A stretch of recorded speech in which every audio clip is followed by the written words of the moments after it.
Hola a todos y bienvenidos a otra edición de Tomate 20. Mi nombre es Fede y soy quien circunstancialmente ahora conduce quien va a hacer esta entrevista con, bueno, lo tenemos a Pablo, también conocido como La Bruma de Pastas Roleros, y por supuesto está también Avi de Tomate 20 acá acompañándonos. ¿Cómo están, chicos? ¿Todo bien? Muy bien. Saludos. Buena, súper bien. ¿Cómo anda la gente del otro lado? Esperemos Bienvenido, que Bruma. bien.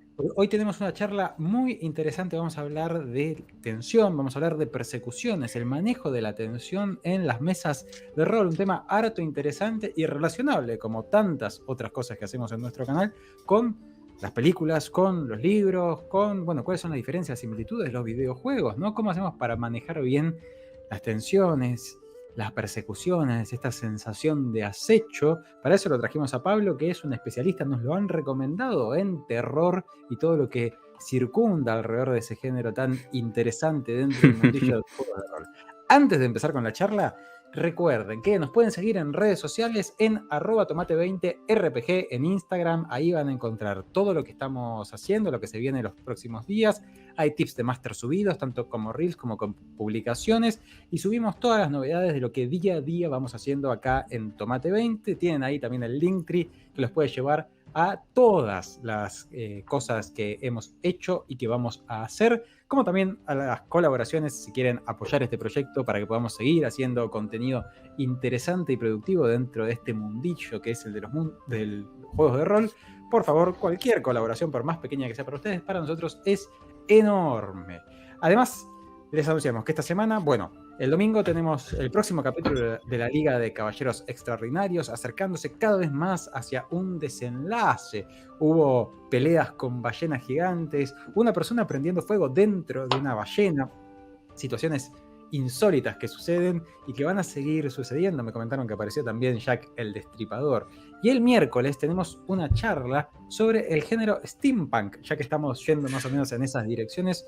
Un tema súper interesante, un género que a mí me encanta, soy fanático ya de por sí de todas las cosas ambientadas en el tiempo victoriano, y si le agregamos un poco de tecnología extraña relacionada con el vapor, ya me enamoro. Además, y por último, bueno, estamos un poco de celebración porque durante el último stream llegamos a los 300 seguidores, 305 específicamente. Muchas gracias a todos ustedes que están del otro lado, que permiten que este proyecto siga creciendo. Pero sin más, vamos a adentrarnos en el mundo de la tensión, de las persecuciones. ¿Te fijaste si hay alguien atrás tuyo? Ten cuidado, ¿eh? Vamos a hablar con Pablo, La Bruma de Pastas Roleros. Y Pablo, la primera pregunta que tengo que hacerte es: ¿qué es Pastas Roleros? ¿Dónde podemos encontrarlos? ¿Y por qué se llama así? Ah, mira, primero, inició, bueno, es un podcast de lo que sería el género de actual play, ¿cierto? O sea, se graban aventuras.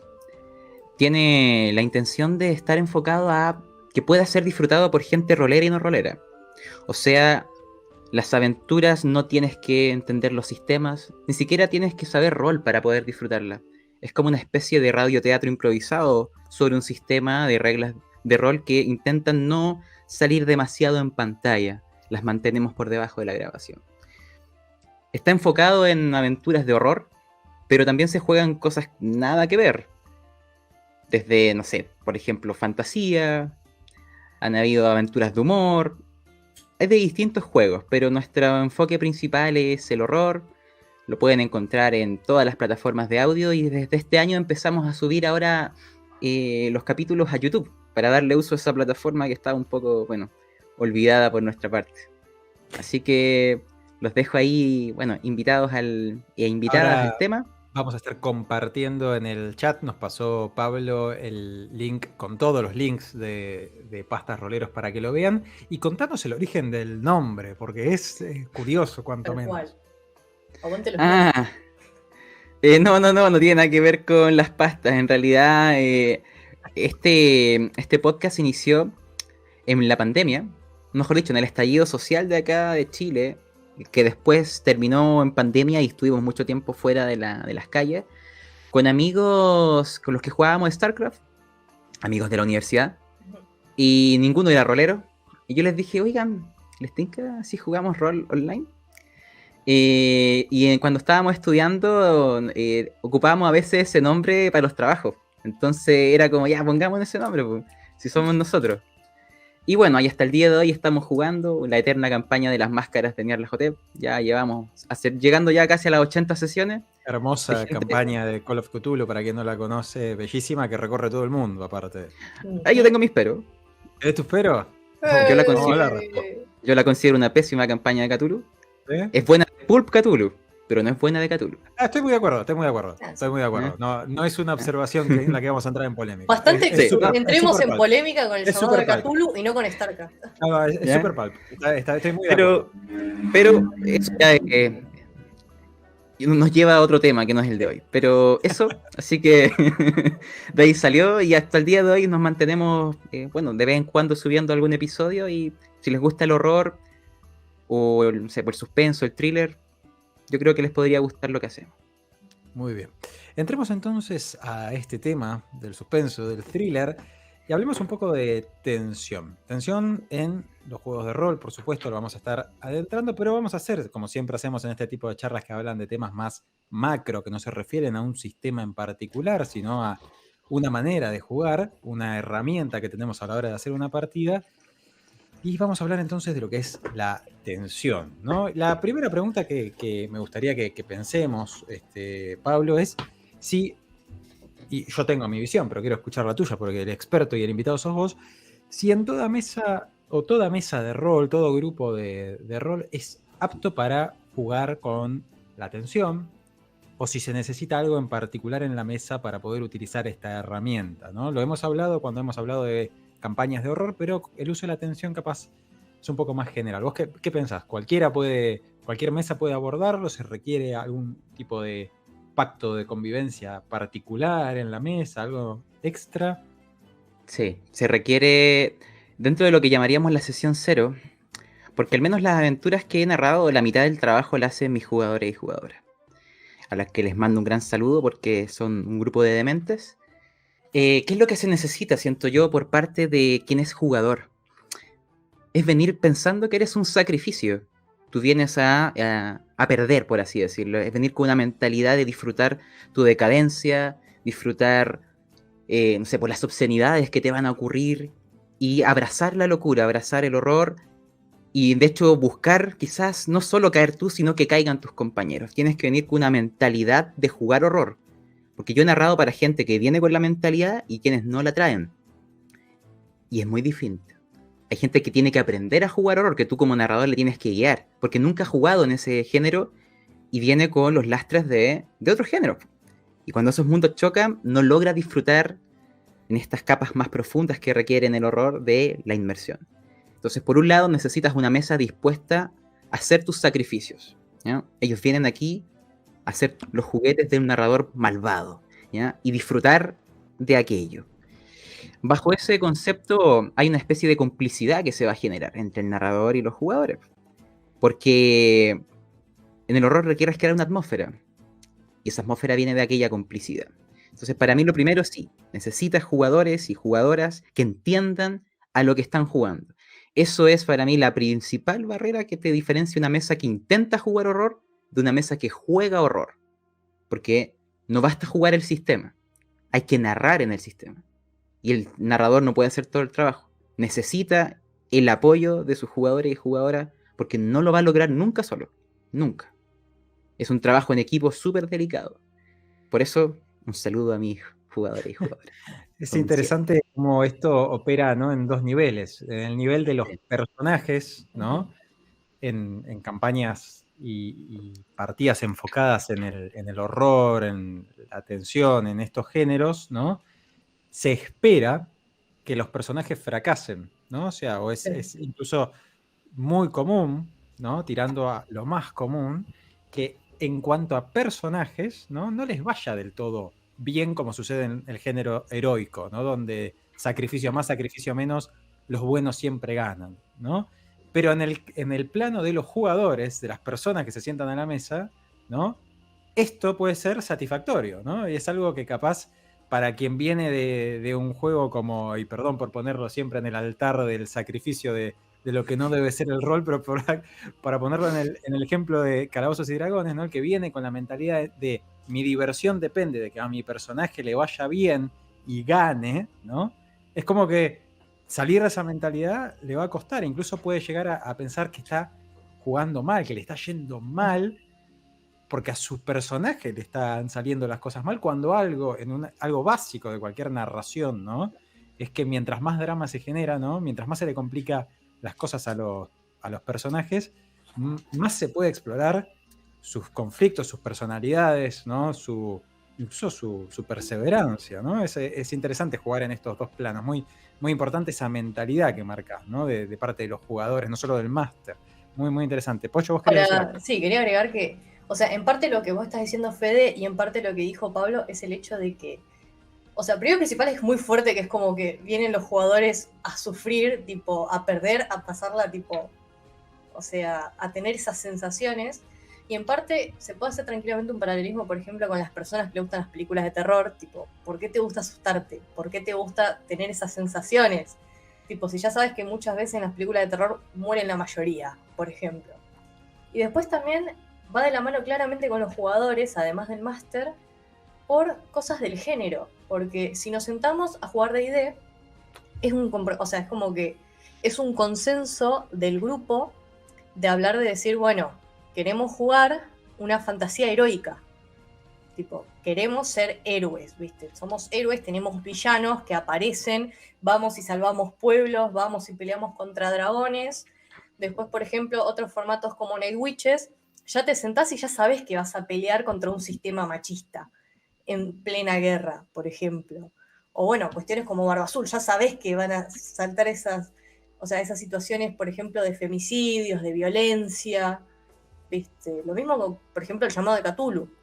Ya de entrada estamos hablando de la locura, de cultos, ¿viste? Entonces, es justamente ese consenso que se da tanto con los jugadores como con el máster de lo que se viene. O sea, por eso está bueno también eso de tener la sesión cero, pero es justamente eso.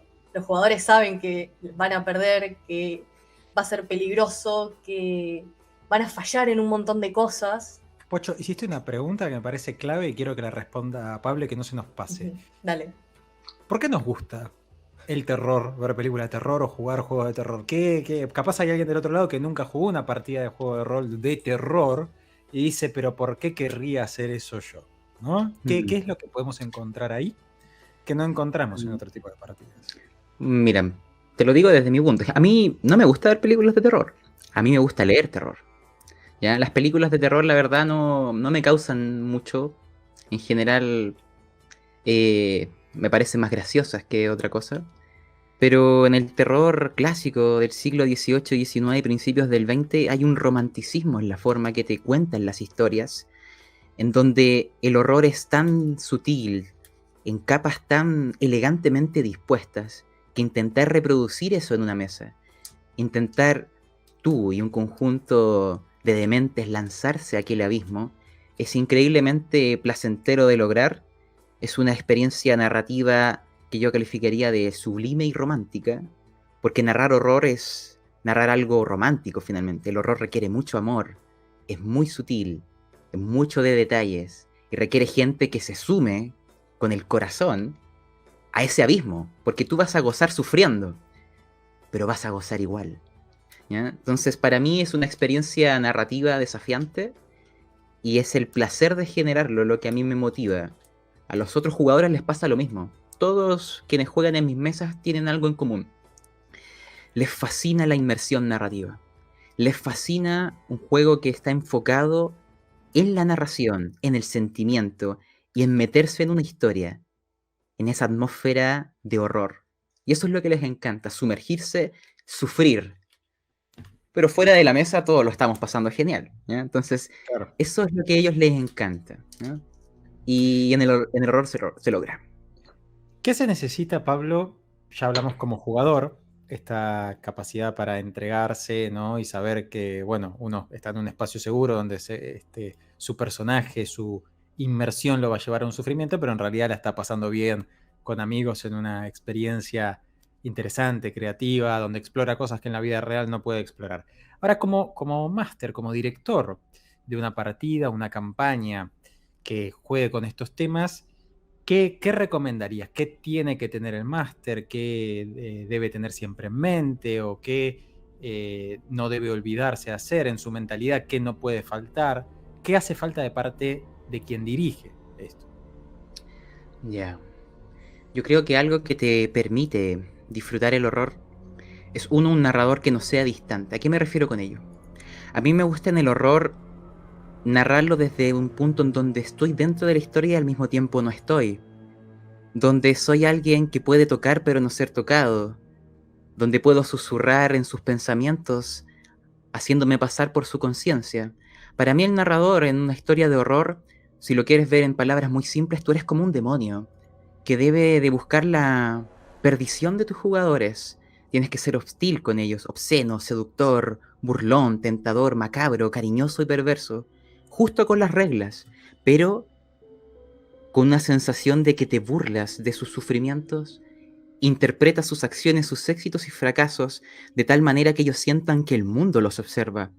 Porque yo juego mucho con un narrador que los acompaña. Yo me apoyo en sus espaldas y les susurro a sus oídos algo, a sus conciencias. Les hago ver cosas, afloro sus miedos e intento jugar con aquello. Cuando a veces fallan, incluso los insulto. Y ellos a veces pueden hablar a la cuarta pared. Como es una cámara, imagínate que está en esa escena, hablándome a mí, que yo no estoy ahí. Es parte ya de la locura en la que están cayendo, pero a mí me gusta una narración íntima. Estar con ellos, pero no estar. ¿No? Ser capaz de hacerles daño sin que ellos sepan que estoy ahí. Y narrar todo lo que ocurre desde esa perspectiva, como una especie de demonio que juega con sus víctimas. Porque tú tienes como narrador el poder de hacer lo que quieras con ellos, pero un demonio lo que busca es que ellos por voluntad propia salten al abismo, que por voluntad propia se corrompan. Tu objetivo como narrador en horror es corromperlos, seducirlos y destruirlos como héroes. Tienen que caer en el horror y disfrutarlo y ser voluntario su salto. Y eso se logra con la narración finalmente, con la inmersión, con la participación de la mesa. Es un compromiso íntimo de decadencia mutua.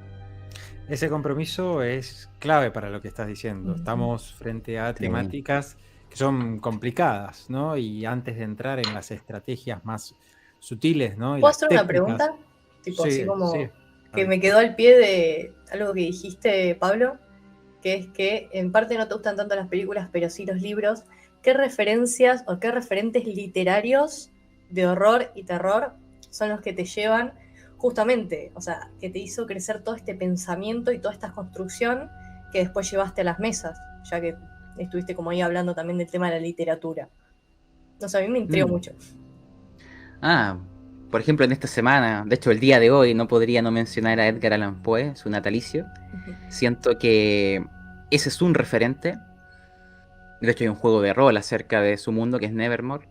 Ya, y podría hablar eternamente de ese juego porque es un desafío para el narrador y jugador que no tiene ninguno otro. Porque ahí no hay monstruos. Está en tu mente todo. Pero a ver, por nombrar alguno, me gusta Guy de Mausapán. Es un escritor de puros cuentos cortitos, 4 o 5 páginas, muy prolífico. Y es como de realismo mágico, es como historias que podrían haber sido ciertas, pero tienen un dejo de misterio. Y toca de distintas temáticas. Pero te podría nombrar ese, porque tiene la misma similitud con una aventura de rol. Algo acotado, algo pequeño, y que en pocas páginas, o en un módulo de duración limitada, tú intentas pasar por esas etapas. ¿Mm? También, no sé, pues Clive Barker, por ejemplo, me gusta también. Obviamente Lovecraft, de mis favoritos. Pero por nombrar uno quizá fuera de... O Joseph Sheridan Le Fanu también me gusta. Ahí sería como algunos, pero al menos mi opinión es que el horror moderno a mí no me gusta. No me gusta lo encuentro como, no sé, soso, fome, no, Es no me que atrae. se trata como que es bastante superficial comparado justamente a aquella época, principalmente la de Poe, que ahí es donde encontramos este romanticismo que es el que se me ocurre cuando vos lo mencionás, esta profundidad, esta como esto que vos hablás, por ejemplo, de caer al abismo o de, bueno, en el caso de Lovecraft, de caer a la locura, ¿viste? De todo está en los detalles, todo está en lo que lo rodea a uno y lo que también atraviesa a uno en ese momento. Sí. Es que en definitiva, solo para resumir eso, ¿por qué me gusta más la versión escrita? Porque se asemeja mucho más a lo que tú con tus palabras intentarías transmitir a los jugadores. Para mí en las películas lo que tú puedes sacar son quizás formas de mover esta cámara imaginaria en una escena, ¿ya? Formas de presentar un plano, si quieres. Pero el concepto del horror en las películas como que no me parece muy atractivo, al menos a mí. Aparte, la literatura tiene la ventaja de que usa en tu contra la mayor herramienta que hay, que es tu imaginación, cosa que ni la mejor película puede hacer. Volviendo a la última temática antes de entrar en las técnicas en particular. ¿Usan algún tipo de herramienta de seguridad o capaz roleás con un grupo que conoces hace mucho tiempo y están prácticamente dadas de por sí por la relación que ustedes tienen? Pero ¿qué tipo de medidas tienen para cuidarse como jugadores, ya no como personajes, al tocar temas tan sensibles? Porque vas a jugar con cuestiones que, bueno, son temas que obviamente generan algún tipo de respuesta. Precisamente por eso son temáticas de terror, de tensión, de horror, que juegan con nuestra psiquis y siempre hay que cuidar al jugador por encima de esto. ¿Qué tipo de precauciones tienen para que siga siendo una experiencia placentera y no les genere ningún trauma de verdad a nadie? Por ejemplo, con gente que se ha ido sumando recientemente, porque hay algunos que ya llevamos más tiempo, entonces está ese conocimiento mutuo de los límites. Yo simplemente les digo, ¿sabes qué? Hay temáticas que si son sensibles, mira, esta aventura va a tocar tantos temas, y si por algún momento cuando estamos jugando hay algo así que tú dices, ¿sabes qué? Para allá, dímelo, yo no tengo problema. Como a veces grabamos la historia, le digo, ¿sabes qué? No me ha pasado, pero dímelo, yo pongo pausa, dejo de grabar, hacemos como un retroceso y esa escena la esquivamos si quieres, o un fast forward si quieres la saltamos. Les he mencionado de las herramientas, así como dime yo paro, pero hasta el momento nunca me ha tocado usarlas. Quizá soy yo el que tenga que cuidarme de mis jugadores y jugadoras. No, al revés. ¿Nunca te sucedió en la práctica de tener que volver para atrás ni nada? Bueno, eso es obviamente porque has tenido tacto, por lo menos en este sentido. Y siendo que no te ha sucedido, ¿qué tan profundo has ido? ¿Cuáles fueron los temas más complicados, complejos, incluso que en algún momento te hayan hecho pensar? Porque a mí como máster me ha sucedido alguna vez, no estaré yendo quizás uno pensando demasiado lejos, pero que salieron bien, por ejemplo, para que entiendan que está del otro lado, hasta qué punto, qué temas se pueden llegar a tocar, situaciones, escenas complicadas, complejas para algún personaje que realmente se hayan podido abordar de forma así productiva y bella, en definitiva, ¿no? Y disfrutable más allá de lo terrible que se haya visto. Alguna que se te venga a la mente, ¿no? Por ejemplo, te podría contar esta semana. Empezamos a jugar una aventura de Cthulhu en donde los personajes son todos unos nazis, soldados. Está el concepto de la supremacía racial. Está el concepto de esclavos nativos, de un desprecio por personas que no consideramos humanos, son subhumanos, ¿ya? La tortura. Y simplemente nuestra misión por satisfacer al Führer. Entonces ahí hay temáticas en donde claramente se habló en este caso con las jugadoras, porque es una mesa casi toda femenina. Y todo bien, pues. A ver, ¿te ha tocado qué otros temas? Me tocó una aventura muy interesante que terminó sin que yo lo decidiera así, por mi demente mesa, en una relación incestuosa romántica con el villano. Por así decirlo, toda la historia hubo mucho misterio, un villano que su poder era el desconocimiento, sus palabras, su forma de enfrentarnos, y la historia terminó derivando en un amor enfermizo e incestuoso propuesto por la propia jugadora y terminamos aplaudiendo aquel final, fue increíble. ¿Ya? Entonces hay temáticas, pero lo esencial es tocarlo con sutileza, porque da igual si tú juegas horror o otro género, tú puedes ser un cerdo en cualquier ambientación, ¿ya? Lo importante es cómo tratas ciertos temas. Yo considero que es un arte meterse en pozos oscuros, pero hacerlo sin ser un cerdo asqueroso, ¿ya? Se puede. Ese es el arte, y de eso mismo vamos a hablar ahora. Entremos a ese tema, Pablo. ¿Cómo es o cuáles son las técnicas, las herramientas que tenemos a disposición como masters, ¿no? A mí se me ocurren varias, por ejemplo, el manejo de sutilezas, el simbolismo, ¿no? Para generar este sentimiento creciente de opresión, de tensión en los jugadores, ¿no? A mí, por ejemplo, uno que se me ocurre bastante, que requiere del otro lado jugadores que estén dispuestos a no romperlo, es el uso del silencio, ¿no? Hay como cierto temor casi adolescente en las mesas de rol cuando uno todavía no tiene confianza al silencio, ¿no? Es algo que pasa, incluso uno lo puede relacionar con la adolescencia en lo cotidiano. Uno como adolescente, cuando está con un grupo de gente en la que no tenía mucho trato y con la que todo el tiempo necesitaba mostrarse y autovalidarse, le daba miedo el silencio, esos silencios incómodos, ¿no? Incómodos en el mal sentido porque los queremos llenar y no sabemos cómo. En el rol, en la oratoria en general, el uso del silencio es una herramienta casi teatral maravillosa, ¿no? Pero ¿qué otras cosas recomendarías para ir construyendo ese sentimiento de tensión? Lo que se te ocurra, puede ir por miles de lados esto. Por ejemplo, algo que podría ser transversal, incluso fuera del horror, que yo lo he visto ocupar y hay gente que no lo ocupa, es lograr generar el miedo de lanzar un dado, ¿ya? Todos los juegos van a llegar a un momento en donde hay que hacer una tirada, y lo ideal es que un juego tenga la menor cantidad de tiradas posibles. Al menos en el horror, se lanza un dado cuando es importante, cuando genera una fluctuación en la trama, ¿ya? En otros sistemas quizás apoyen más el uso de varias tiradas, pero en el horror lo ideal es que sean menos. Pero antes de lanzar la tirada, durante la tirada y después de lanzar el dado, esas escenas se pueden trabajar. A mí me gusta el no decir, ya, mira, abres la puerta y hay algo feo, lanza cordura. No, ¿ya? Hay que siempre adornar la escena. Y tú puedes hacer un silencio mecánico también.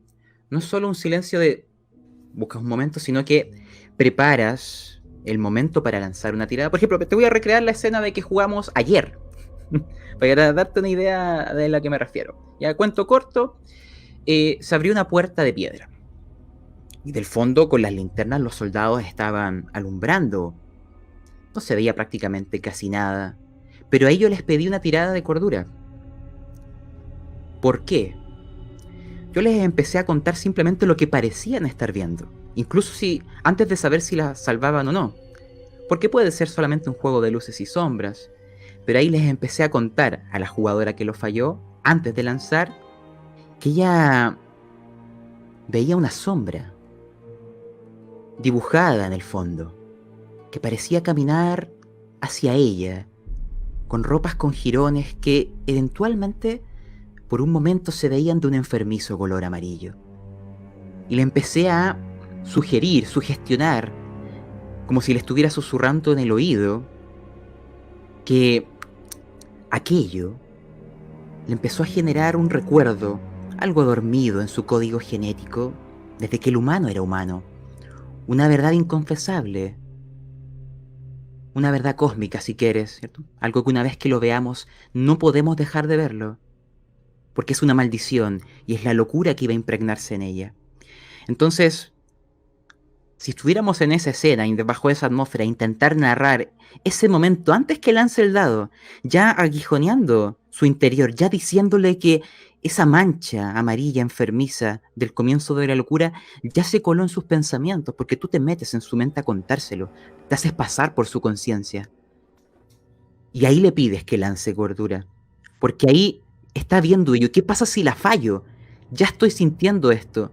Y si fallo ahora, pero dices, prepárate para lanzar cordura. La dejas en espera, un silencio mecánico.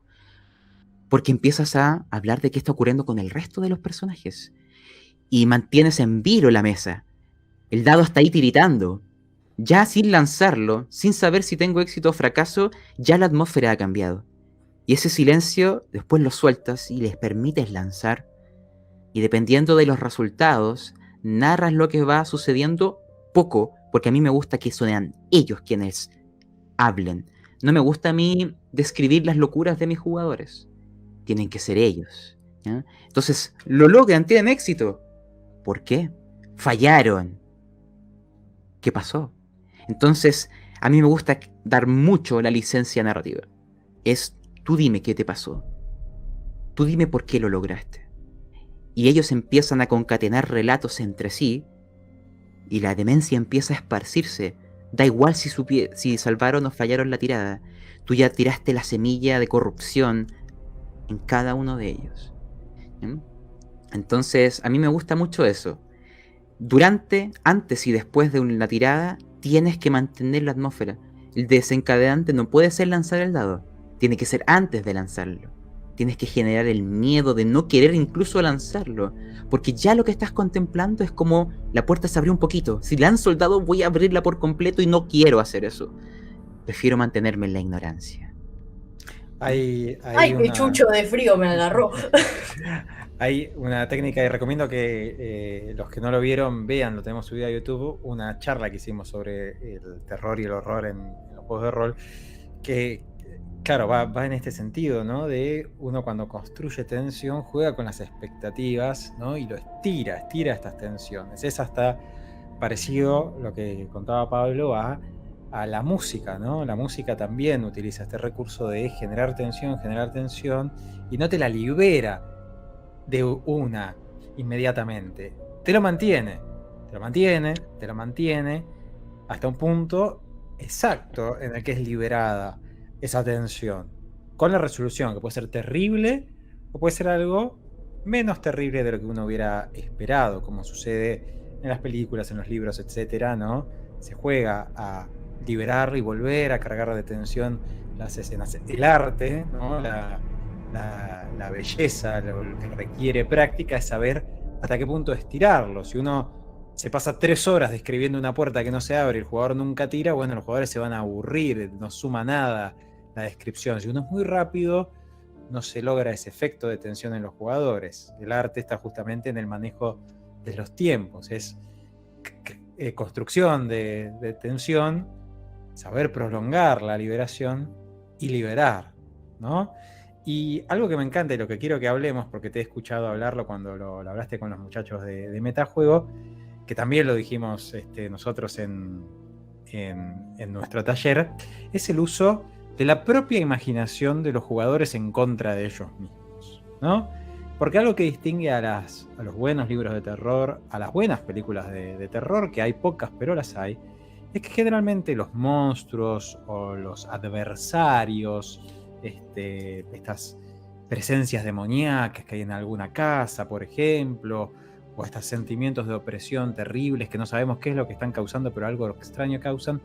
Algo que tienen muy interesante es que en las buenas películas, los buenos libros y las buenas partidas de rol, se dice poco de ellos y lo necesario nomás para que todo el resto lo llenen los jugadores con sus mentes, ¿no? Entonces, quiero abrir la temática de cómo usar la imaginación de los jugadores contra ellos mismos, ¿no? Que es una herramienta muy habitual del terror y de la construcción de la tensión. El autoboicot. Claro, ¿cómo lo harías? A ver, herramientas contra ellos. Hay una que me gusta ocupar, que es independiente de monstruos o no, que la llamo el ofrecimiento, ¿ya? Hay momentos donde la trama podría verse atascada por una mala tirada o por una situación muy adversa. A mí me gusta hacerles ofrecimientos a los jugadores para corromperlos. Por ejemplo, citándote aventuras puntuales, hay una en donde un jugador estaban intentando cerrar un portal en un planeta y hay tiradas que estaba fallando. Y yo le ofrecí, ¿sabes qué? Tú puedes ir sacrificándome cada punto de vida que tengas por un punto en tu tirada. Y se fue finalmente automutilando para lograr su misión. Fue un ofrecimiento. Pierde tu brazo, pierde parte de tus dedos o tu pierna, o muere en el proceso, pero lógralo. Yo te apoyo. Hay veces que les doy el ofrecimiento de traicionar a otros. Entonces, en cuanto a la imaginación, yo la veo de dos maneras. A mí me gusta a veces que ellos, cuando contemplan algo, sea sobrenatural o no, y fallen o tengan éxito, sean ellos quienes me cuentan, no necesariamente qué están viendo, porque a mí me gusta que la criatura dependiendo del juego que se está jugando, se muestra quizás al final. Si es antes, que sea algo borroso, que sea entre las sombras, que sea simplemente algo no sé, no nítido. Hay que mantener el monstruo escondido hasta soltarlo en el momento indicado.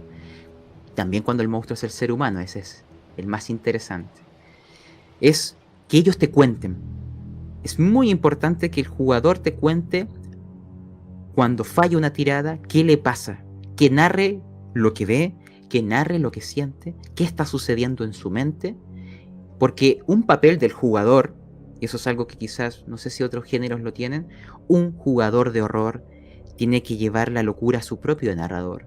Yo he tenido jugadores y jugadoras que me proponen situaciones y efectos, porque yo doy carta blanca a la licencia narrativa, que a mí me terminan empapando con la locura porque me generan cambios que yo ahora tengo que sobre ellos improvisar. Tú como jugador tienes que corromper a tu narrador ofreciéndole caminos inesperados, y cuando te da la oportunidad de desatar tu locura, tu demencia, haz algo loco. No juegues con una camisa de fuerza.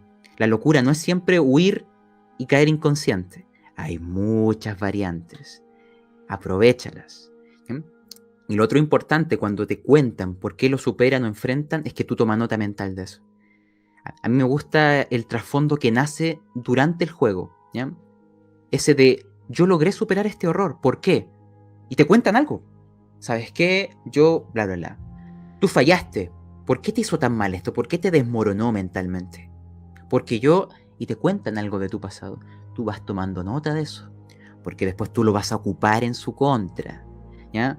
El trasfondo, por ejemplo, yo a mis jugadores nunca les pido trasfondo. Así como, oh, yo soy... No, es 2 líneas. Algo súper breve. Me lo cuentan en la partida incluso. Yo llego a veces que ni lo sé. Porque el trasfondo importante es el que nace en el juego. El por qué estoy superando, fallando las tiradas de la trama que son relevantes. El por qué tomo ciertas decisiones. Pregúntales, pregúntales, pregúntales. Porque todo eso es información que ocuparás en su contra. Su imaginación se vuelve en su contra y perviértelo, ¿ya? Así hemos logrado partir con personajes que parecen muy en la luz y terminan siendo seres deleznables, vergüenzas de ser humano. Incluso en la aventura, porque como te comenté, a mí me gusta insultar a mis jugadores, dentro de un marco que todos sabemos que estamos interpretando un papel. No sé, pues tú les puedes decir que te da vergüenza que estén sentados aquí respirando el mismo aire que tú, porque son unos asquerosos seres humanos, ¿ya? Yo como narrador les digo, espero que aquí sufran, espero que no salgan de este lugar, pero yo no estoy ahí. Yo soy una sombra que pasa, yo soy un ave que está volando, yo soy simplemente un resto de un esqueleto en el suelo, pero yo siempre narro desde la historia, yo los acompaño. Yo soy una idea, por así decirlo, un concepto en la historia. No estoy desde lejos, siempre estoy con ellos. Entonces yo oigo sus pensamientos y los pervierto. Yo oigo sus éxitos y los trastorno. ¿Bien? Entonces ellos están en una vorágine de que todo es peligroso, pero al mismo tiempo todo es hermoso. Es un juego muy delicado, pero que nos encanta recrear. Hay una palabra clave que has usado varias veces, y me interesa este concepto para abordarlo, ¿no? Que es el de la corrupción o la perversión, ¿no? O el usar en su contra las cosas que vayan apareciendo, ¿no? Y esto es clave también como mentalidad de jugador. Cuando uno va a jugar una sesión de un juego de rol de terror, de horror, ¿no? Es como un poco el centro, ¿no? Todo lo que atraviesen nuestros personajes, tenga éxito o no en el final, si es que importa, si ganaron o perdieron, ¿no? Digo, si es que tiene relevancia alguna, en definitiva nos lleva por ese camino, ¿no? El camino en el que de a poco cada personaje va enfrentándose a ciertas situaciones y reencontrándose con ciertas temáticas y resignificándolas, ¿no? Y ahí hay algo poderoso, hasta desde lo simbólico, ¿no? Un personaje tiene éxito en cierta tirada porque en su infancia atravesó tal situación, tal tema, o le recordó a su padre haciendo tal cosa. Un par de escenas después, o una partida siguiente, ese mismo recuerdo, esa misma relación con su padre viene a jugarle en contra, ¿no? Es casi como una burla del destino, ¿no? Mostrarle que eso que fue luz en algún momento para su personaje ahora lo hunde más en la oscuridad, ¿no? es muy interesante esto que planteas, porque como herramienta para un máster, para un director, es muy potente, ¿no? Decir, ah, mira vos, así que tu personaje siempre le importó esto, porque como su padre lo trató mal, él dijo, no, yo siempre con los niños me voy a llevar bien. Bueno, veamos qué pasa si se enfrentan a una situación donde los niños no sean buenos, no sean las víctimas, sino sean los victimarios, ¿no? Va a seguir manteniendo esa filosofía, por ejemplo, ¿no? Pocho, vos querías decir algo, debí levantar la mano. Sí, lo que yo quería como también repensar es esto de que Pablo habla como de que él no es alguien que está afuera de la historia, sino que está dentro como si fuese un concepto.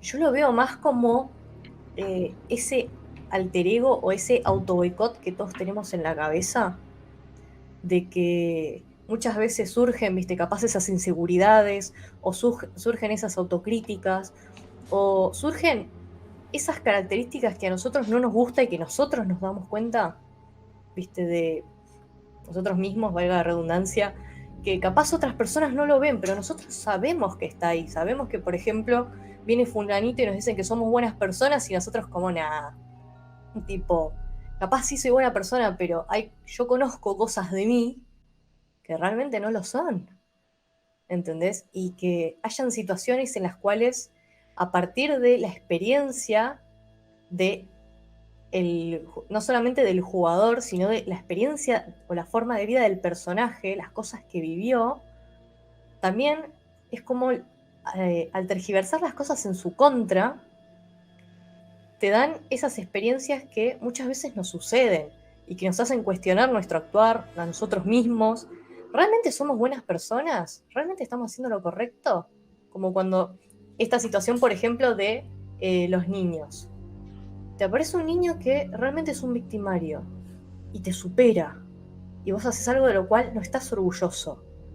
Entonces ahí es donde se da esta situación de corromperse y en este caso vos, Pablo, sos esa voz en la cabeza que nos termina arruinando nuestra visión de nosotros mismos. Mira, respecto a eso, incluso le tengo un nombre a... Porque esa por así llamarlo, es una técnica narrativa. Que gracias a los dementes de mi mesa, hemos podido ir desarrollando ya perfeccionando. La llamo el demonio de la perversidad, en honor a Edgar Allan Poe. Y es aquello, es eso, es esa voz, es esa idea. Es aquello que tú vas por un pasillo y ves, justo te digo que hay un espejo y ves en el reflejo algo que no querías ver. Es aquella persona que ves caminando a tu lado que te recuerda algo que no querías recordar. Y voy dejando semillas, miguitas por todas partes, tentándote. Porque recuerda, el narrador en el horror tiene que tentarte, no obligarte, siempre tentarte y disfrutar cuando caes y hacérselo saber al jugador que disfrutas su sufrimiento, que te alimentas de su dolor. Y el jugador también lo hará, porque nos encanta jugar esto, por eso estamos sentados aquí. Agradecemos a Chayanne Beneco por la suscripción, muchas gracias. Grande, Chayanne.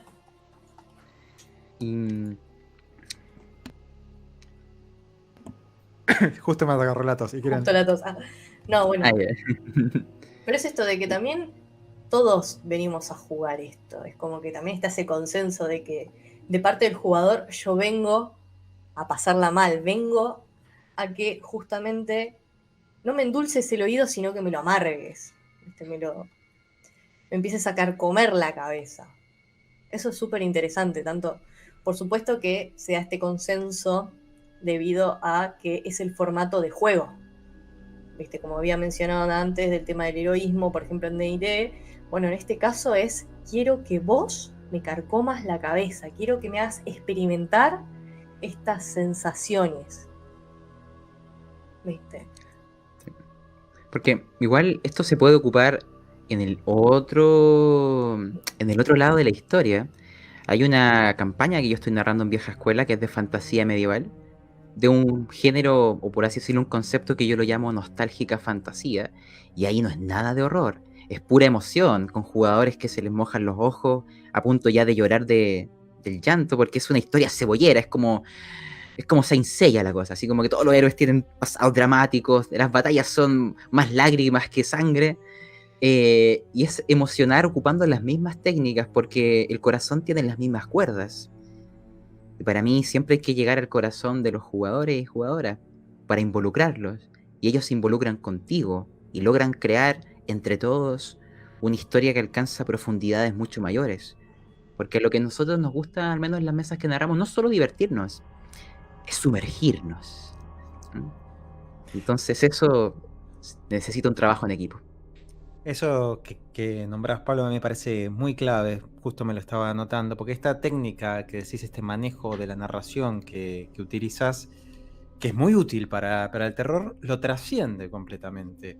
Es casi un elemento de la narración en general, y quería trazar este paralelismo. Nosotros, la inmensa mayoría de los libros que leemos, están escritos generalmente en un tipo de narrador estudiado, lo hemos visto cuando hemos estudiado en el colegio, diferentes tipos de narrador, ¿no? La tercera persona omnisciente, los narradores poco confiables, etc.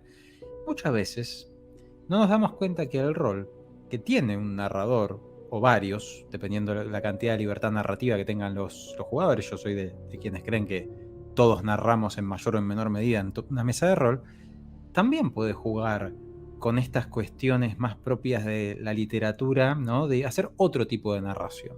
Nosotros estamos acostumbrados al tipo de narración más básico de ciertos juegos de rol muy mezclados con lo táctico, ¿no? Donde, bueno, es sencillamente el máster describe una situación, los jugadores dicen qué hacen, el máster, tiradas sí o tiradas no, depende de la situación, describe qué sucede después y se va repitiendo solamente ese ciclo. Pero es más como un descriptor del mundo, como si fuera una vieja aventura de texto donde te dicen hay un árbol, hay un ogro con una masa que te quiere atacar y no mucho más.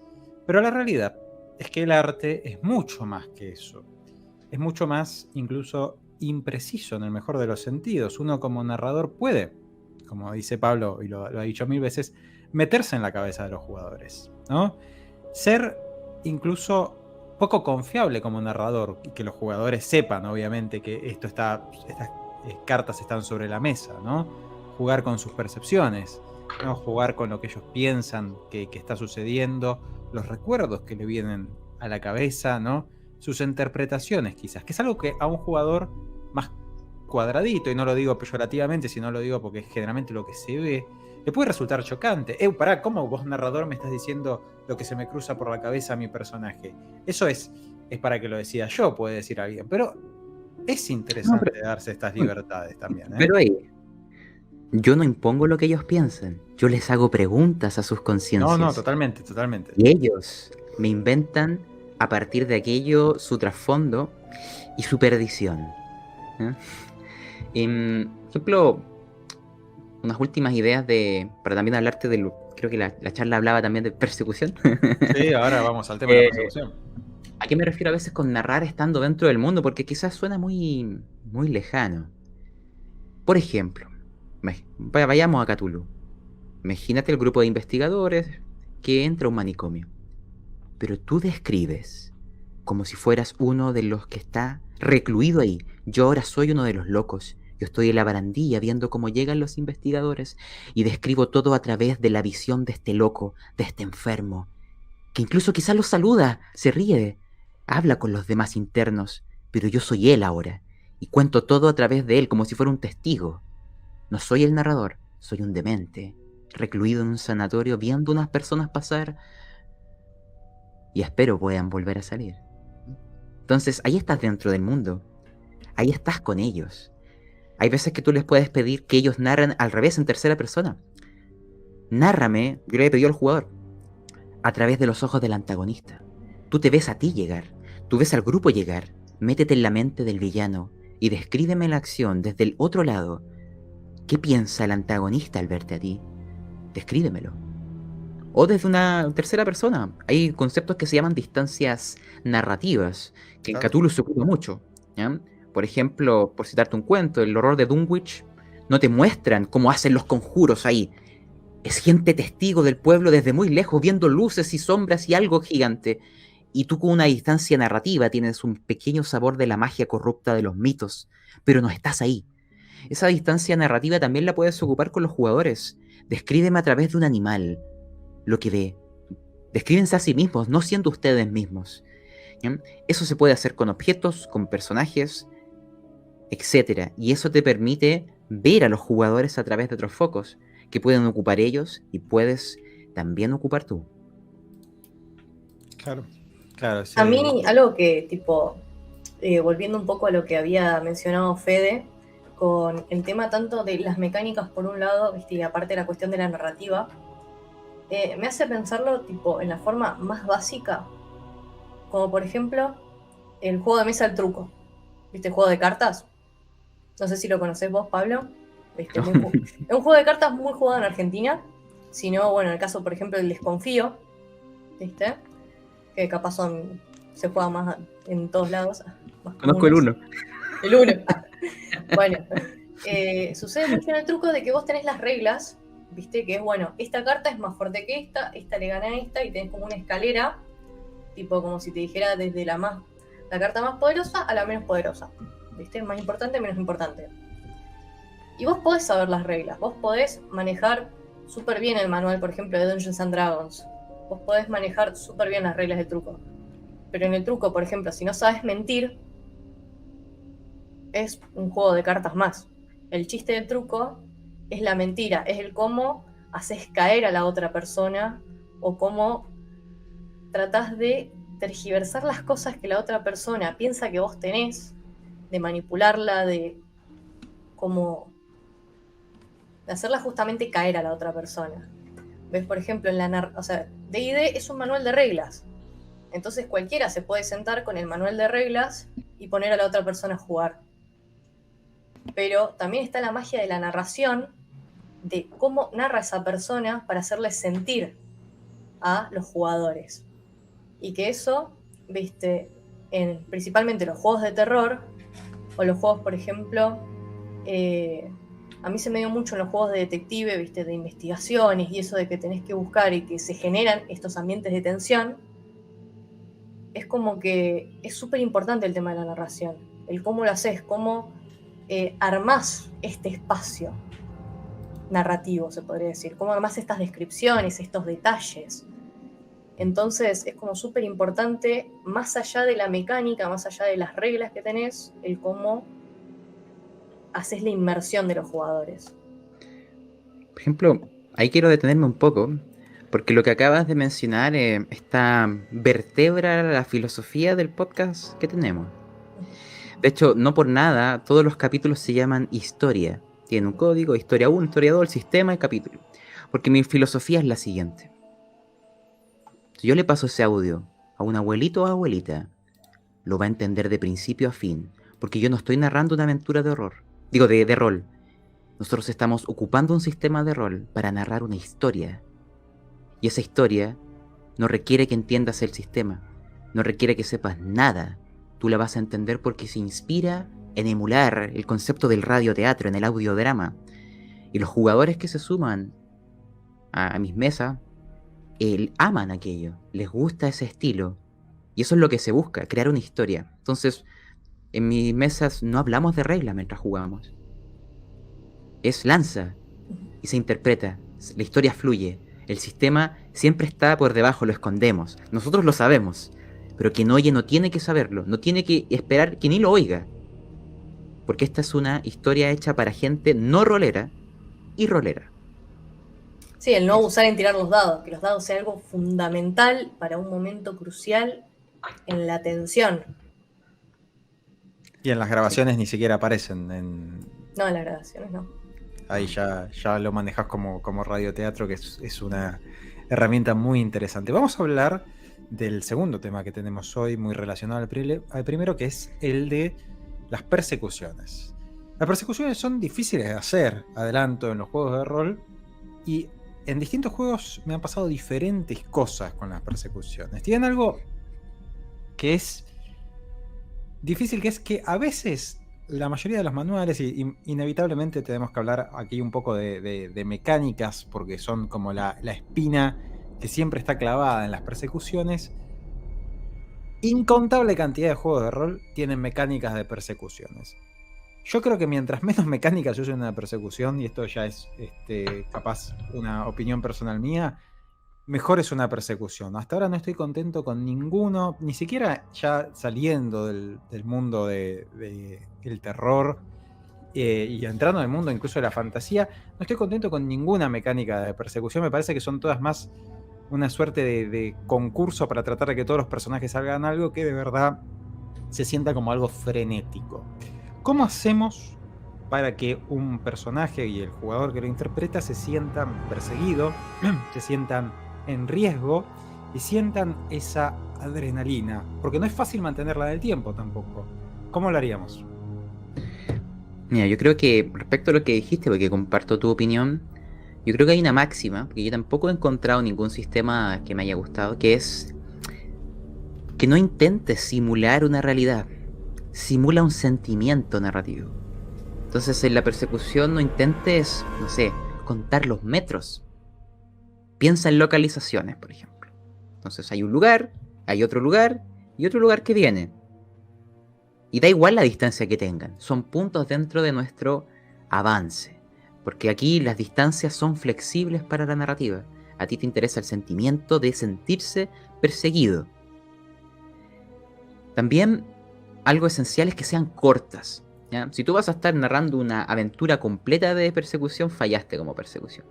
Claro. Tiene que durar poco, no sé, media hora como mucho, ¿ya? Así como ya te extendiste media hora. Tiene que ser rápida, porque algo que se pierde, y a veces pasa en el combate también, es que el combate en una persecución es frenético, es dramático, es agitado. Pero tú lo traduces a un sistema y es, ya, lanza tú. Ahora me toca, ya, lanzo yo. Ah, mira, avanzaste 2 casillas. Y ahí se pierde el dramatismo, ya no es frenético. Ya es... todo lo que tardaste en crear, lo destruyes al tirarlo a un sistema rígido. Entonces, tiene que haber un acuerdo entre jugadores y narrador de que una... ¿Cómo se llama esto? Una persecución requiere flexibilización narrativa. Requiere ceder cosas. O sea, no me preguntes por el sistema y... Oye, yo no tengo jugadores así, pero te lo digo como ejemplo. Oye, ¿pero en qué regla sale eso que estáis aquí haciendo? No, olvídate, ¿ya? Eso no existe acá, ¿ya? Entonces, por ejemplo, técnicas que yo encuentro que son súper fáciles de imitar y muy buenas. El concepto del límite de tiempo. Eso es... Yo he visto que esa... Da igual el juego, funciona. ¿A qué me refiero con el límite de tiempo? Tienen 10 tiradas para lograr salir de aquí. Tienen 10 acciones para lograr salir. El tiempo mídelo en acciones, en tiradas. Porque ahí... mire, queremos hacer un montón de cosas para salir. No. Cada acción que ocupen es una por así decirlo, munición que tienen. Ocúpenlas bien, sean sabios. Entonces ellos van viendo que... y tiene que ser rápido, porque si no... Bueno, se pierde la acción. Entonces un concepto interesante para mí en persecución es poner claro que hay un límite de tiempo. Puede ser real, por tiradas, por acciones, pero de alguna manera sentir que no tienen todo el tiempo del mundo y que esa presión ya inicia sobre ellos. Y eso da igual el sistema, te va a servir en cualquier parte. Lo otro, siempre pide diferentes tiradas, ¿ya? No va a faltar la persona que tiene, para decir cierto, destreza en el nivel máximo y va a saltar todas las cosas y va a salvar todas las tiradas. Y claramente una persecución no es correr un 100 metros planos, po. Hay obstáculos, hay peligros, hay imprevistos, hay caminos sin salida, hay un montón de situaciones que no se requieren o no se salvan corriendo rápido. En la persecución puede ser abrir una puerta, puede ser esquivar un grupo de autos en el camino. Entonces solicita distintas tiradas, ¿no?, dentro de este rango de tiempo acotado.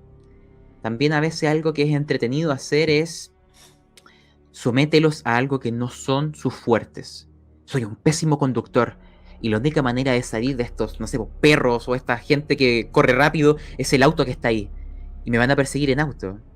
Y yo sé que manejo mal, pero si no lo hago, me atrapan. Entonces la persecución inicia con habilidades en las cuales no eres bueno, ¿ya? Enfrentarse a tus debilidades en la persecución lo encuentro muy interesante. También hay persecuciones que no tienen el objetivo de atrapar a tus personajes, es mermar recursos. Por ejemplo, hay una aventura que narré que no es de horror, en las cuales los jugadores llevaban algo y en la persecución no íbamos a definir si los atrapaban o no. Era cuánto de eso que llevaban lograban proteger y llegar hasta el final. y eso iba a tener consecuencias en la aventura posterior. Entonces ellos iban jugando el proteger sus recursos. El mermar recursos es súper interesante en las persecuciones, pueden ser balas, pueden ser algo que portan, lo que tú quieras. ¿Qué otra cosa? La faceta psicológica de la persecución. ¿Ya? Por ejemplo, te cito una historia ya de Mothership, que es un sistema que me gusta, donde hubo una persecución en donde, imagínate que esto fue el final de la historia. Fueron 6 episodios, por así decirlo. Todos los primeros episodios sirvieron también para generar lazos entre personajes y NPCs, lazos sentimentales, lazos de incluso de hermandad. Y llegó un punto en una persecución en donde yo les dije, ¿sabes qué? Empújalo y yo te dejo lanzar con ventaja. Vamos, traiciónalo. Él no se va a dar cuenta. Mis jugadores, ambos, se dejaron seducir. Traicionaron a quienes habían jurado lealtad, a sus hermanos y amores. Y lograron salir mientras oían los gritos de los traicionados. De hecho, les pedí describir esa escena a través de los ojos de los traicionados, mientras veían a sus personajes salir corriendo. Entonces tú puedes aprovechar las persecuciones para seducirlos hacia la corrupción. Ofréceles cosas. ¿Sabes qué? Yo te puedo ayudar si haces esto. He tenido, por ejemplo, en otra historia, había un jugador que tenía silla de ruedas. Lo empujaron para que, bueno, fueran a por él. Estamos hablando de ese nivel de traición. ¿Ya? No, soy una basura inmunda. Sí. Lo torturo toda la partida, tipo psicológicamente. Porque en los momentos de vida o muerte, el jugador hay algo que, incluso aunque juegue horror, no logra evitar. Quiere llegar hasta el final de la historia. Tiene ese pequeño, aunque sea microscópico amor en el horror, porque en el horror tú tienes que disfrutar hacer sufrir a tu personaje, pero quieres lograrlo. Quieres, por último, si tienes que morir, volverte loco, mutilarte físico o mentalmente, quieres hacerlo contemplando el horror final. Entonces tú estás dispuesto a... Hay veces que no, he tenido jugadores que han sido bastante nobles. Les ha costado muy caro, porque la nobleza no necesariamente requiere un premio. Muchas veces es lo peor. Entonces, en las persecuciones aprovecha, ofréceles cosas, tiéntalos, hazles que muestren quién realmente son y dales cosas. O dales elecciones. Por ejemplo, en persecuciones, sugiéreles. ¿Sabes qué? Mira, tus otros compañeros son mucho más lentos que tú. Quizá tendrás éxito si tomas un camino distinto a ellos, sin que se den cuenta. Divídelos. Yo te voy a ayudar. Te voy a dar un dado. ¿Aceptas el trato? Tú les vas ofreciendo cosas porque tú eres un demonio que desea pervertirlos, pero no los obligas. Les ofreces cosas. Entonces, en la persecución también tienes la opción de que muestren lo miserables que son. ¿Ya? Aprovéchala también. Si es un mundo heroico, aprovéchalo en el otro caso. ¿Sabes qué? Tú puedes recibir los daños de este otro personaje y protegerlo. Pero quizás terminas muriendo, ¿lo aceptas? Puedes hacer una hazaña heroica. Da igual las reglas, si eso se puede o no. Esto es una emoción narrativa. Es una persecución en donde, dependiendo del género, tú juegas distintas cosas. Pero ofréceles. Aprovecha la persecución para darles la opción de mostrar si son geniales, si es una aventura épica, mostrar qué tan virtuosos son, si es una aventura de horror, y si son gente deleznable, prémialos aún más, que sepan que sus pecados te encantan, que los disfrutas, que te alimentas de su maldad, porque así empezarán a hacer o a descender más o a que les sea más difícil resistirse a la tentación. Y eso también puedes ofrecerlo entre los jugadores. En las aventuras de horror y con mesas que entienden el juego, hazlos que luchen entre sí, que se traicionen. Porque eso también en una persecución significa algo, ¿ya?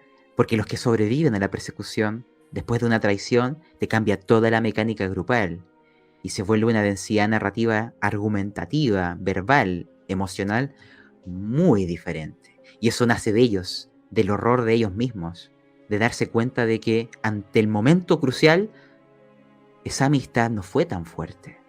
Ese compañerismo de que somos la party no llega tan lejos. Y eso te genera, bueno, situaciones muy interesantes. ¿Qué otra cosa te podría decir? Cuando hay combate, porque hay persecuciones que dentro de la huida hay un combate, simplifícalas. Por ejemplo, ¿qué cosa me gusta Claro. hacer a mí? ¿Qué te puede pasar en una persecución que te la arruina? Ya sea de jugador o de tu narrador. Y hay una criatura que lo está persiguiendo. Y voy a lanzar sus dados y fallo todos los malditos dados. Hasta saco pifia. O el jugador saca puros dados así malos o buenos, etc. O sea, ¿cómo hago que esa escena que planteé no termine siendo por los dados? No sé, un desprolijo. A mí me gustan los combates a veces más épicos o más trascendentales o en persecuciones que los villanos, si quieres ponerle una situación, en vez de tener puntos de vida, tienen cantidad de golpes que aguantan. ¿Sabes qué? Si tú no se lo digo, pero si tú le llegas a pegar 5 veces, da igual el daño, no me interesa cuánto daño le hagas. Si le pegas 5 veces lo derrotas. Yo lo sé, ellos no lo saben, pero yo les describo narrativamente que el golpe significó tal cosa. Entonces da igual si mi jugador lanzó una tirada y genial y tira el daño y le salió un 1. Qué cosa más anticlimática dentro de una persecución dramática, un 1. O sea, pucha, le corté las pestañas, ¿ya? Entonces, cuando tergiversas los dados para que en realidad no te importe el daño, sino si logras o no ciertas cosas, que les das bonificadores y empiezan a, ¿sabes qué? Cuéntame tu trasfondo. ¿Esto es algo heroico o es algo de horror? Saca tu trasfondo a la mesa.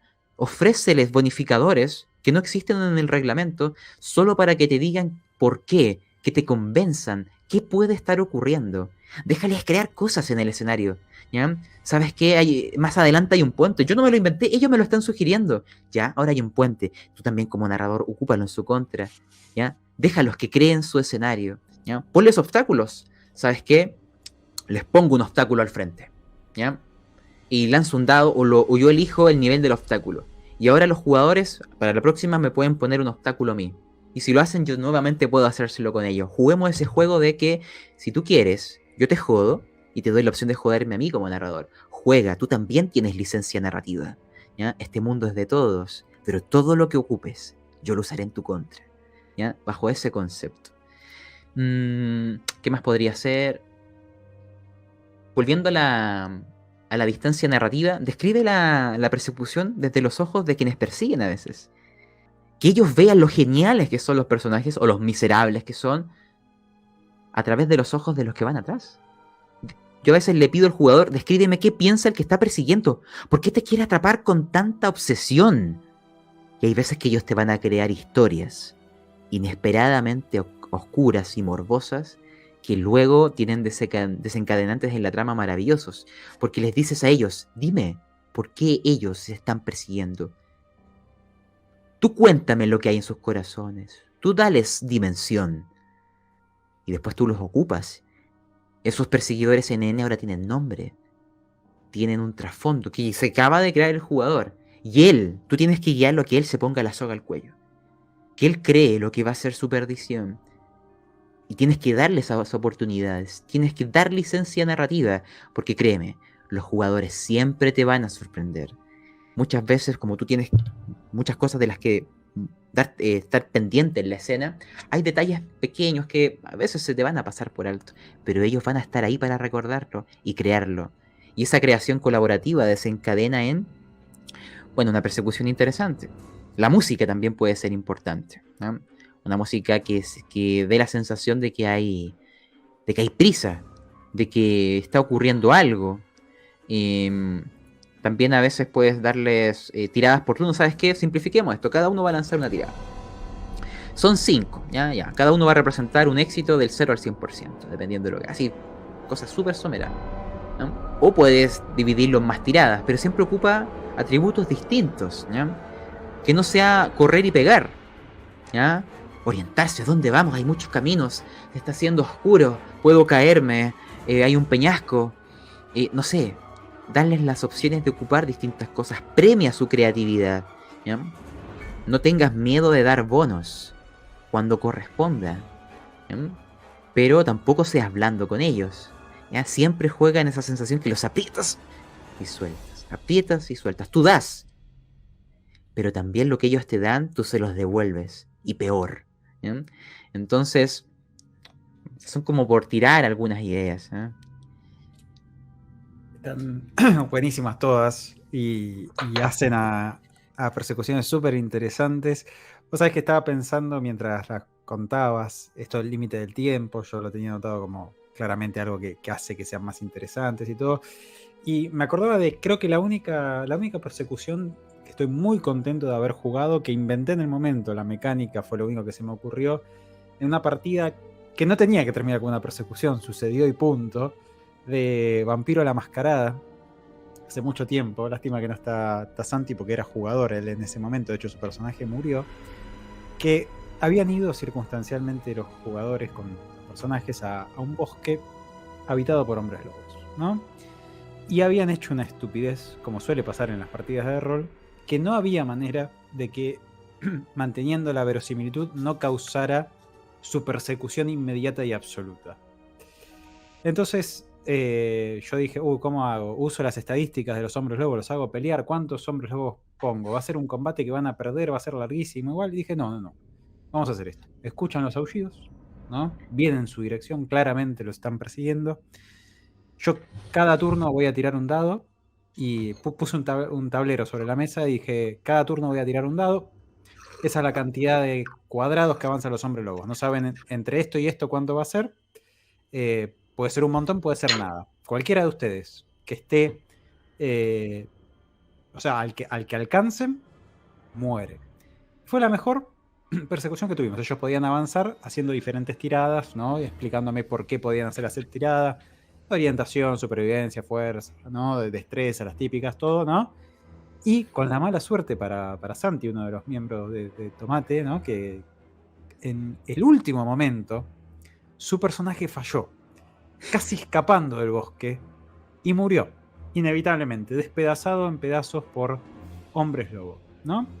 Y eso que me quedó, porque lo más importante que me quedó de eso es que yo en el momento que lo hice me sentía medio injusto, medio inseguro, ¿no? Digo, ¿estará bien esto que inventé? Es una mecánica que saqué de la nada, con una consecuencia enorme.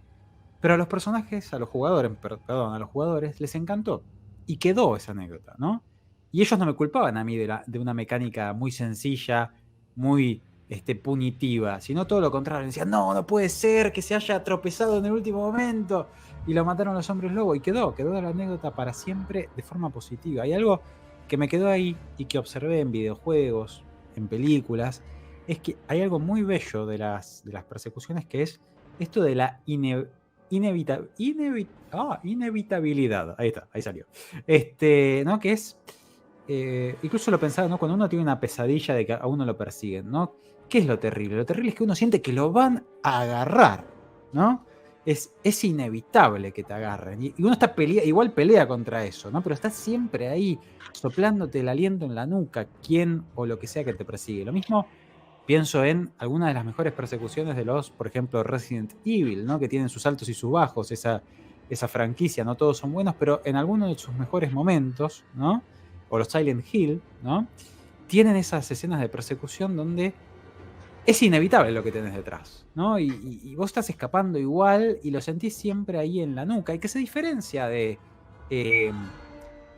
otros juegos, ¿no? Por ejemplo, como los Uncharted, ¿no? O las películas de Indiana Jones, donde hay persecuciones y todo, pero siempre son como permisivas, ¿no? En cambio, en estos géneros, ¿no?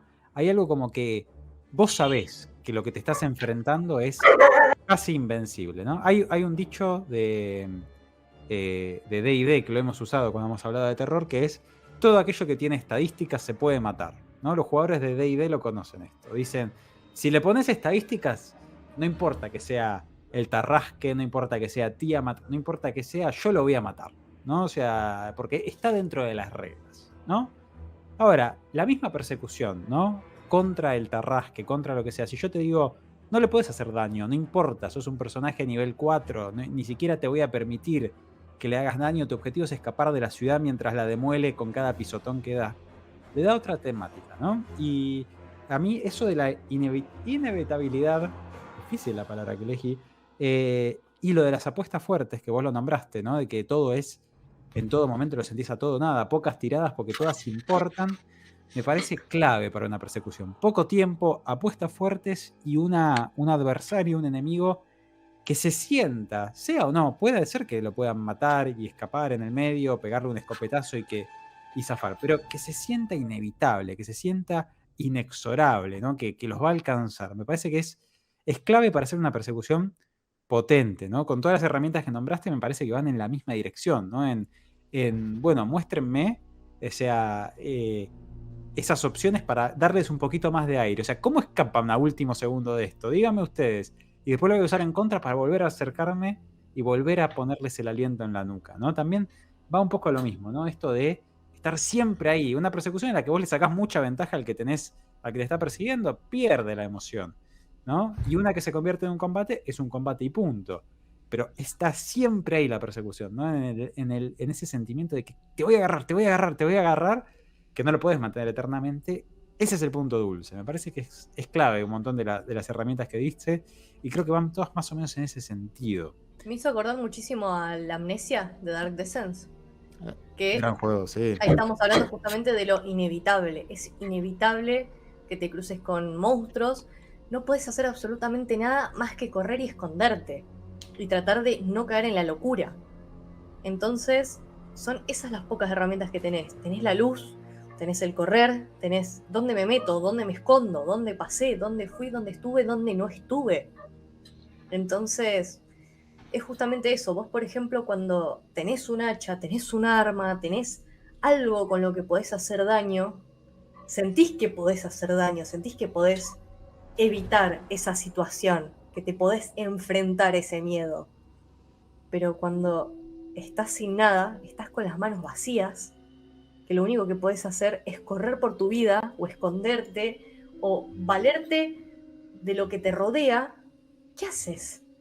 ¿Qué haces en esa situación? ¿Viste? Es justamente la inevitabilidad de las cosas que te produce ese miedo, esas sensaciones. Mira, hay unas cosas que mencionar. Existe la persecución inversa. No es que los jugadores persigan, sino que, por ejemplo, si quieres agregar tensión y persecución al mismo tiempo, sin que los jugadores se muevan, imagínate esto. Ellos están haciendo algo que es contra el tiempo. Y están bastante jodidos. Los turnos van avanzando, lo intentan hacer, y es una especie de, bueno, de desarrollo de cualquier cosa. Entonces, imagínate, desactivando una bomba, lo que queráis. Y en algún momento, cuando ya sientes que la presión está así como, oh, que va a estallar, les dices, porque previamente va a tener sentido narrativo, los refuerzos vienen en camino. Lánzame 2 dados de 4, es la cantidad de turnos en que llegan. Vamos a considerar que todos los turnos que se jugaron están contabilizados. De ti depende que lleguen a tiempo. Y esa tirada, que es su salvación, también puede significar, si la fallo, si salen muchos más turnos de los que llevamos, estamos cagados, le da una presión a ese lanzamiento muy diferente. Entonces ahí tú tienes el aguanta, vienen en camino, y se los dices, ¿ya? Por fuera, juega con el metajuego, ¿ya? O hay un sistema de comunicación, pero de una otra manera esa presión puede ser muy interesante. Y lo otro también puede ser interesante. Hay maneras de generar salvavidas a los jugadores que te permiten tener salidas narrativas. Es, en medio de la persecución justo llega un aliado que habían hecho, alguien a quien habían ayudado en el pasado, y que ahí no expliquemos el cómo, pero que les puede ayudar y les salva. Ya, ahí tienes una especie de que la trama avance y un premio por sus logros o buen corazón del pasado. O al revés, en la persecución aparece un antagonista, alguien al que le hicieron algo malo, se burlaron de él, lo humillaron, y ahora él aparece en el momento donde menos quieres verlo. Y es el momento que enfrentes tus pecados. ¿No te burlaste de él? Mira lo que hará ahora. ¿Ya? O lo otro es que dentro de la persecución logren llegar a un lugar inesperado, ¿ya? Puede ser tan simple como que encuentran un agujero en algún lugar, y que si tú quieres hacer que la trama avance por algún lugar que sabes que hay una parte interesante en la historia que era acá, pero los jugadores están dando vueltas por todos los otros lados, y sale esta persecución. Qué buen momento para hacer que encuentren la puerta secreta. Sí, absolutamente. Entonces, también tiene salidas narrativas una persecución, que es, puedo guiarlo a que se encuentren con alguien que quieren, con alguien que no quieren, que hay en un lugar secreto que si no lo estuvieran buscando intencionadamente no lo hallarían, pero aquí están desesperados corriendo. Entonces tiene esas otras herramientas narrativas que quizás, dependiendo de lo que estás narrando y la situación, las puedes tirar ahí a la mesa.